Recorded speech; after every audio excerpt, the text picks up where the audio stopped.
കഴിഞ്ഞത് എണീറ്റതേ ഉള്ളൂ. ഇന്ന് എന്താ ഉണ്ടാക്കാന്നുള്ളതിൽ കൺഫ്യൂഷൻ ഒന്നും ഉണ്ടായിരുന്നില്ല. കാരണം ഈ ഒരു ഐറ്റം ഉണ്ടാക്കാൻ വേണ്ടി ഭയങ്കര ത്രില്ലായിട്ട് ഇരിക്കായിരുന്നു ഞാൻ. എന്താവും അറിയാത്ത എക്സൈറ്റ്മെന്റും കൂടെ എനിക്കുണ്ട് കേട്ടോ. അപ്പൊ ആദ്യം തന്നെ പാൽ ചൂടാക്കാൻ വെച്ചിട്ടുണ്ട്. ഇത് ആക്ച്വലി അമ്മ രാവിലെ കാച്ചി വെച്ച പാലായിരുന്നു കേട്ടോ. പിന്നെ കുറച്ച് ഗ്ലാസ്സിലും കൂടെ പാലെടുത്തിട്ടുണ്ട്. ഇതാണ് നമ്മുടെ കസ്റ്റർഡ് പൗഡർ. ഇന്നത്തോടു കൂടി ഈ പൗഡർ കാര്യത്തിലൊരു തീരുമാനമാവും. അത് കഴിഞ്ഞു കിട്ടും കേട്ടോ. അപ്പോൾ 2 സ്പൂൺ ഇട്ട് കൊടുക്കുന്നുണ്ട്. പിന്നെ നന്നായിട്ട് മിക്സ് ചെയ്യണം. കട്ടയൊന്നും ഇല്ലാതെ വേണം ഇളക്കിയെടുക്കാൻ. അങ്ങനെ ചൂടാൻ വെച്ച പാലിലേക്ക് ഒഴിച്ചു കൊടുക്കുന്നുണ്ട്. ഇനി കൈ എടുക്കാതെ ഇളക്കിക്കൊണ്ടിരിക്കണം. കട്ടകളൊന്നും പാടില്ല കേട്ടോ. വിസ്ക് വെച്ച് ഇളക്കിയാൽ മതി. പക്ഷെ എൻ്റെ വിസ്ക് എവിടെയാണെന്ന് എനിക്ക് പോലും അറിയണ്ടായിരുന്നില്ല.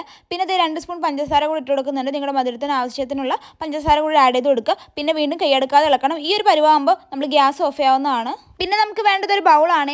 ആദ്യം ഞാൻ വിചാരിച്ചു ഗ്ലാസിൻ്റെ ഒരു ബൗൾ എടുക്കുന്നത്. പക്ഷേ ഈ കളർ കോമ്പിനേഷൻ എനിക്ക് നന്നായിട്ട് ഇഷ്ടമായി. റെഡും യെല്ലോയും. ഇതൊന്ന് റൂം ടെമ്പറേച്ചറിൽ ഇരുന്ന് ചൂടാറാൻ വേണ്ടി കുറച്ച് നേരം വെക്കുക. പിന്നെ നേരെ ഫ്രിഡ്ജിനകത്തേക്ക് വെക്കുക. ഒരു 2.5 മണിക്കൂറിന് ശേഷം എടുത്ത് കിട്ടുമ്പോൾ ഈ സംഭവം സെറ്റായി വന്നിട്ടുണ്ട്. ആകെ ഒത്തൊരു ഗുളുഗുളു ഫീൽ ആട്ടോ.